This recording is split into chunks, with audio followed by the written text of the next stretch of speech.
Bonjour tout le monde, bon mardi soir, j'espère que vous allez bien et que vous survivez dans cette chaleur que moi j'aime beaucoup puisque j'adore la chaleur et le soleil.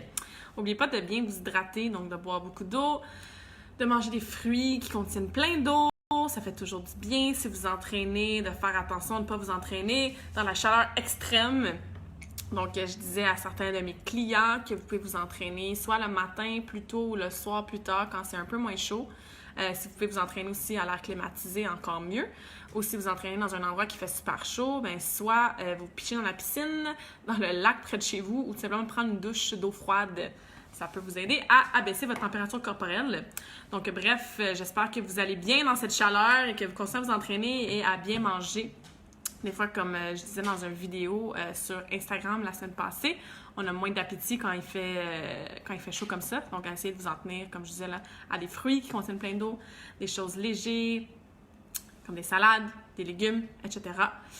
Et de bien vous hydrater. Donc, voilà, c'est pas le sujet de mon live ce soir. Ce soir, je vais vous parler de faire l'épicerie, comment optimiser notre visite à l'épicerie. Donc, l'épicerie, pourquoi? Parce que il y a toutes sortes de façons et toutes sortes de réalités que je vois, que j'entends parler, que je travaille avec mes clients concernant l'épicerie. Hein? Il y a des gens qui adorent faire l'épicerie. Il y a des gens que c'est comme leur activité religieuse à chaque semaine, même heure, même poste. Il y a des gens qui font l'épicerie à tous les jours. Il y en a qui font l'épicerie à chaque 3 semaines. Fait que bref, je voulais juste vous donner quelques petits trucs, quelques petits conseils, quelques petits aspects à garder en tête au niveau de l'épicerie qui pourraient peut-être vous aider à optimiser justement comment vous voyez cette tâche-là que des fois on n'aime pas trop faire puis des fois qu'on aime plus faire que d'autres. Donc, premièrement, le premier truc que je vais vous donner pour votre épicerie, c'est de toujours faire une liste d'aliments, de nourriture que vous voulez acheter avant d'aller à l'épicerie. Ce que ça fait, premièrement, c'est que ça vous assure que vous n'allez rien oublier une fois rendu là-bas. Et deuxièmement, vous perdez moins de temps. Et troisièmement, ça peut vous donner une bonne vue d'ensemble aussi sur ce que vous allez manger dans les prochains jours durant la semaine. Donc, toujours avoir votre liste d'épicerie. Ce que ça fait aussi, c'est que ça vous empêche peut-être de choisir des aliments que vous n'avez pas nécessairement besoin, mais qu'une fois rendu là-bas, vous le voyez, vous êtes comme « Ah, mais ça a l'air bon, tout ça. » Puis souvent, ce qui a de l'air bon, ben c'est peut-être pas optimal pour notre santé ou si vous avez des objectifs de perte de gras ou des objectifs d'optimiser votre nutrition en général. Donc, d'avoir votre liste d'épicerie, vous êtes à la maison, vous n'avez pas toutes ces tentations-là autour de vous, ces odeurs-là autour de vous. Donc, votre liste est faite de façon plus objective. Donc, truc numéro 1, faites-vous une liste avant d'aller à l'épicerie de ce que vous avez de besoin. Truc numéro 2, et ça on l'entend quand même assez souvent, ne jamais faire l'épicerie quand on a faim. Parce que pourquoi? Quand on a faim, on a envie de tout acheter, tout manger, et encore une fois, on va moins se tourner vers la pomme qu'on va choisir. Ça va souvent être comme « Ah, il me semble que ça sent bon les muffins ou les pâtisseries ou quoi que ce soit. » Donc, essayez de faire l'épicerie quand vous venez juste de manger ou prenez une collation avant d'y aller ou quoi que ce soit. Mais bref, d'avoir votre liste d'épicerie et d'y aller quand vous n'avez pas faim va vraiment vous aider à justement vous en tenir à ce que vous avez besoin et pas être tenté par ces aliments-là qui sont dans votre face. Truc numéro 3, ça c'est quelque chose aussi que j'essaie de travailler avec plusieurs clients. Essayez de vous setter un temps dans votre semaine ou 2, parce qu'il y a des gens qui font l'épicerie une fois par semaine, ils achètent plus de choses. Il y en a des gens qui vont à l'épicerie peut-être plus souvent. Donc, 1 ou 2 fois durant votre semaine, c'était vraiment un temps précis que vous allez faire l'épicerie. C'est sûr que ça peut varier si on se dit, OK, à chaque dimanche, je vais faire l'épicerie, puis à chaque mercredi, en finissant de travailler à 5 heures, bien peut-être que mercredi, en finissant de travailler à 5 heures, cette semaine, tu as quelque chose à faire. Donc, peut-être que ton épicerie va être jeudi. Fait qu'il faut quand même rester flexible dans notre journée. Mais c'est important quand même de se spécifier des moments précis durant la semaine qui vont être dédiés à faire l'épicerie. Pourquoi? Parce que quand on n'a plus rien dans notre frigidaire, on n'a plus vraiment rien dans nos armoires, sauf peut-être les petites cochonneries qui restent, ou les cannes que ça fait longtemps qu'ils sont là, ou si on n'a rien vraiment de frais, d'accessible, ça va être encore une fois beaucoup plus facile de peut-être faire des moins bons choix. Donc ça, de se commander de la bouffe ou de prendre quelque chose en pensant dans un service au volant, dans un fast-food parce que tu sais que tu n'as rien à la maison. Fait que le fait de vous planifier 1 ou 2 fois durant votre semaine pour vraiment aller faire l'épicerie va vous aider à éviter ça, que votre frigidaire et votre armoire se ramassent vides et que là, au lieu de vous dire « Ah, ben ça me tente pas, je suis fatiguée, j'arrive de travailler » ou même les épiceries sont fermées, je peux pas aller faire mon épicerie, l'épicerie, j'ai pas le temps, etc. Ben souvent, ce qu'on fait, c'est qu'on mange les restants ou on mange les cochonneries qui traînent dans le fond du garde-robe, pas du garde-robe, mais de l'armoire, ou on va commander du resto, ou on va prendre quelque chose là, en cours de chemin pour revenir, par exemple, du travail ou de quoi que ce soit. Donc, bref, planifiez-vous du temps dans votre semaine pour faire votre épicerie. Ensuite, prochain truc, faites au moins 80, si c'est pas 90% de votre épicerie autour de l'épicerie.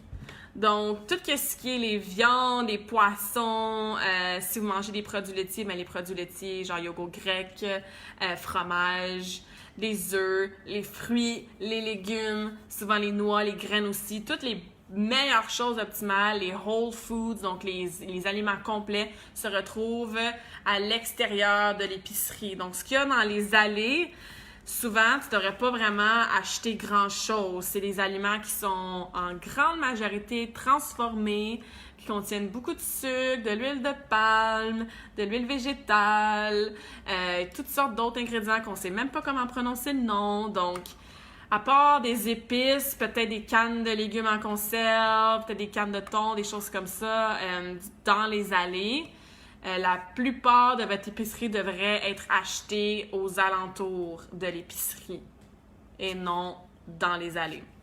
Donc, essayez d'éviter le plus possible les aliments transformés.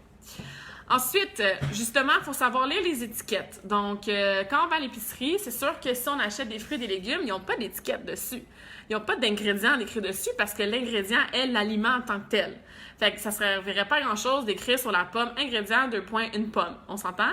Donc, le moins qu'il y ait d'ingrédients, le plus près de sa nature l'aliment est. Tu sais, comme je vous disais, quand tu regardes une boîte, puis qu'il y a 20 ingrédients, dont 15 que tu n'es même pas capable de prononcer le mot, ben ça donne un indice que peut-être que ton aliment, il a probablement été transformé un petit peu, beaucoup. Donc, quand vous allez à l'épicerie, apprendre à lire les étiquettes. Premièrement, la liste des ingrédients. Est-ce que lorsque je lis les ingrédients, c'est des mots que je suis capable de prononcer? Est-ce que la liste des ingrédients est quand même assez courte? Parce qu'encore une fois, plus il y a d'ingrédients dans le produit, plus il y a de chances qu'ils aient ajouté des choses pour le transformer ou rajouter des aliments un peu addictifs. Hein? Est-ce que le sucre il est dans mes 5 premiers ingrédients? Des fois, on n'y pense pas, on va acheter une sauce quelconque, puis on regarde les ingrédients, puis le sucre, c'est comme le deuxième ingrédient. T'sais, on va essayer d'éviter les aliments qui ont plein de sucre.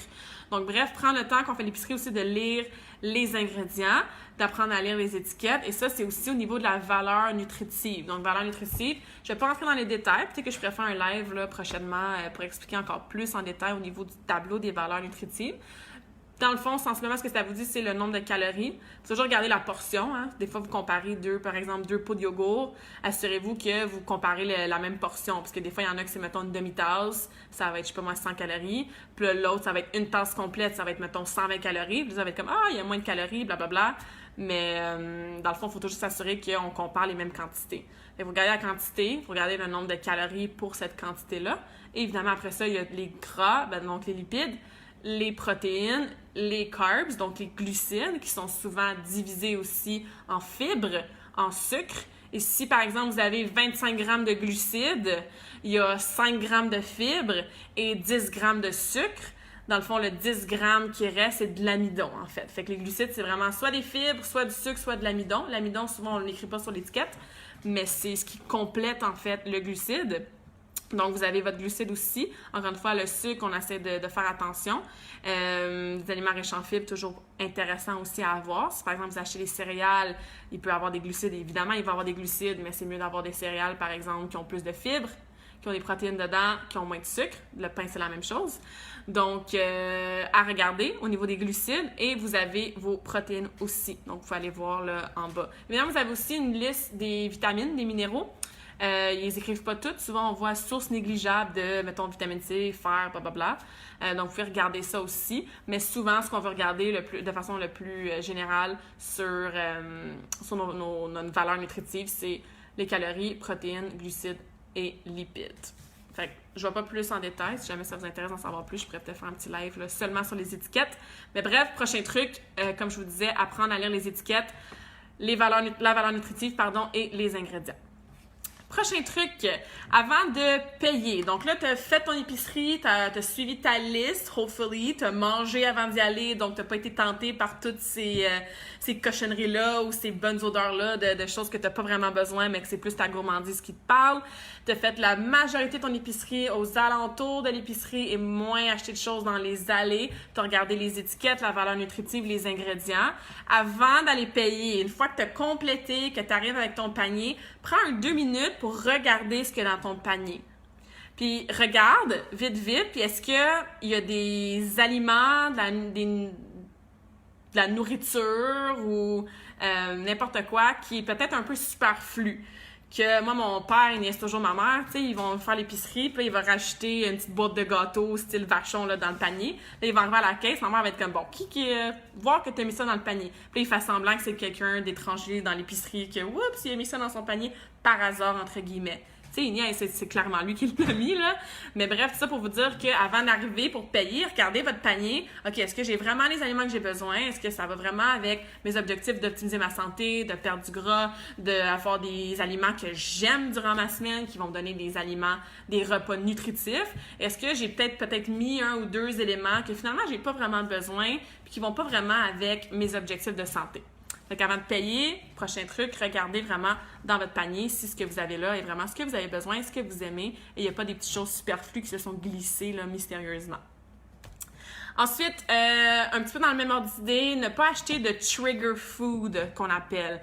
Des trigger food, c'est des aliments que vous savez que si vous les avez dans vos armoires, ils resteront pas là une journée complète.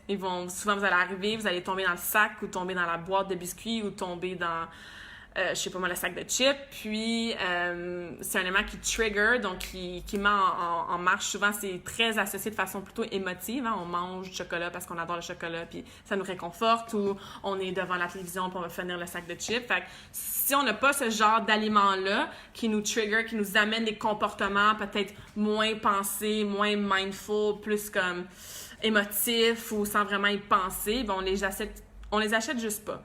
Comme je dis souvent, c'est important d'avoir un équilibre dans la vie, de se faire un peu plus plaisir avec un repas au resto ou un repas à la maison qui va contenir du chocolat ou du sucre ou des pâtes ou des choses qu'on aime. Hein? On respecte le 80-20, donc 80% du temps, on suit les bonnes choses, 20% du temps, on peut dévier un petit peu de notre plan alimentaire.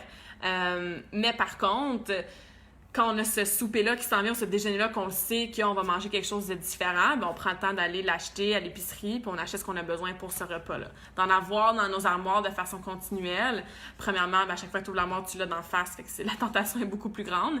Puis deuxièmement, s'il y a des aliments, certains aliments, comme je vous dis, qui vous amènent ces genres de sensations-là, de perte de contrôle ou de finir le sac au complet ou de manger la boîte au complet, ben c'est tout simplement ne pas les acheter. Et on sait sont dans quelles allées, donc faites juste éviter même à l'épicerie de marcher dans ces allées-là, parce qu'encore une fois, c'est facile de juste sortir le bras puis de mettre le sac de chips dans le panier. Donc, prochain truc, évitez d'acheter des trigger food qu'on appelle. Et mon dernier petit truc, c'est quand on arrive de l'épicerie, c'est sûr qu'on n'a pas tous, évidemment, le temps de se faire un meal prep qu'on appelle, donc préparer nos aliments pour toute la semaine, tout faire cuire nos affaires, tout couper nos légumes, nos fruits, etc., mettre ça dans des pots dignes de Pinterest, là. Si vous avez le temps, tant mieux, prenez le temps de planifier vos choses, comme ça va être super pratique et flexible durant votre semaine. Vous partez avec votre plat, vous ouvrez votre frigidaire, puis tout est déjà prêt. Mais si vous n'avez pas le temps, prenez au moins le temps de faire le minimum. Souvent, le minimum, c'est juste laver les légumes, vous préparez des petits sacs de crudités, par exemple, ou mettre toutes vos carottes dans un plus gros plat, style Tupperware, comme ça va se garder. Si vous avez acheté des pommes, les laver. Si vous avez acheté des grosses quantités de viande, vous pouvez tout de suite les séparer, en congeler une partie, mettre l'autre dans des ziplocs pour faire cuire plus tard durant la semaine. Donc, ça n'a pas besoin d'être un gros meal prep qui prend 4 à 5 heures, qui va préparer tous vos déjeuners, tous vos dîners, tous vos soupers de la semaine. Il y en a qui le font. Bravo, moi je le fais pas, donc bravo à ceux qui le font et qui prennent le temps. Mais un minimum quand on vient de faire l'épicerie, au lieu de juste tout serrer ça, puis on se ramasse une semaine plus tard, puis on n'a pas ouvert notre pomme de salade, on a perdu un brocoli, on n'a pas mangé nos pommes parce que ça ne tentait pas de les laver. Bref, prenez un minimum de un carré. Puis sinon, comme je vous dis, si vous avez plus le temps, mais vous pouvez même commencer à cuire votre viande. J'ai perdu la connexion, j'espère que vous ne m'avez pas manqué. Mais bref. Dernier truc, comme je vous disais, faire un petit meal prep là, quand on revient de l'épicerie. Donc, ça fait le tour, mes petits trucs pour optimiser ta visite à l'épicerie. Encore une fois, je sais que c'est une sortie des fois que ça ne nous tente pas vraiment de faire. On voit ça un peu comme une corvée, mais c'est vraiment important, c'est vraiment pertinent de prendre le temps à chaque semaine d'aller s'acheter des aliments qu'on aime, qu'on sait qu'ils vont nous faire du bien, qui vont donner l'énergie, qui vont optimiser notre santé, qui vont nous aider à perdre du gras ou à gagner de la masse musculaire si c'est dans nos objectifs. Donc, gardez en tête, faites votre liste, assurez-vous de ne pas avoir faim avant d'y aller. Prenez-vous un temps ou deux spécifique durant la semaine pour ne pas vous ramasser avec le frigo complètement vide. Faites la majorité de votre épicerie autour et non dans les allées. Donc, achetez des aliments qui sont entiers. Apprenez à lire un minimum les étiquettes, donc les valeurs nutritives au niveau des calories, protéines, lipides, glucides, mais aussi au niveau des ingrédients. Donc, plus la liste d'ingrédients est courte, mieux c'est. Puis plus les ingrédients qui sont dans la liste, c'est des aliments qui sont, encore une fois, entiers puis qui ne contiennent pas du sucre ou des mots qu'on n'est pas capable de prononcer, mieux c'est aussi. Avant de payer, donc une fois que l'épicerie est faite, vous regardez dans votre panier, OK, est-ce que j'ai peut-être rajouté des aliments sans m'en rendre compte qui n'étaient pas sur ma liste, que j'ai pas vraiment besoin, puis j'ai peut-être voulu acheter de façon plus émotive à cause que j'ai une petite gourmandise ou un craving. Donc, ces aliments-là, on les enlève avant de passer à la caisse et on ne s'achète pas des aliments trigger food. Il faudrait que je trouve le terme français exact là, pour trigger food. Mais bref, des aliments qui vont venir stimuler ou réveiller ce goût-là de finir la boîte de biscuits au complet ou manger le sac de chips au complet. Donc, c'est du manger un peu plus émotif. Et finalement, quand vous arrivez de votre épicerie, non seulement évidemment, videz vos sacs d'épicerie, mais peut-être faire un mini meal prep pour préparer soit des crudités ou laver vos légumes, laver vos fruits, placer vos viandes là, en petites portions comme ça durant votre semaine. Mais ça va être beaucoup plus accessible, beaucoup plus flexible et plus facile aussi à préparer et à consommer. Donc voilà, j'espère que ça vous aide. Si jamais vous avez des questions, évidemment, n'hésitez pas. Si vous voulez m'envoyer même votre liste d'épicerie que vous faites en général, donc les aliments que vous achetez en général, si vous voulez avoir peut-être des petits trucs, comment l'optimiser ou comment faire des petits changements aussi pour que ça soit encore mieux pour votre santé, ça va me faire plaisir aussi de vous aider avec ça. Si vous m'avez regardé la moitié du live, une petite partie au complet, laissez-moi un petit like, ça me fait toujours plaisir, ça vous prend 0.2 secondes.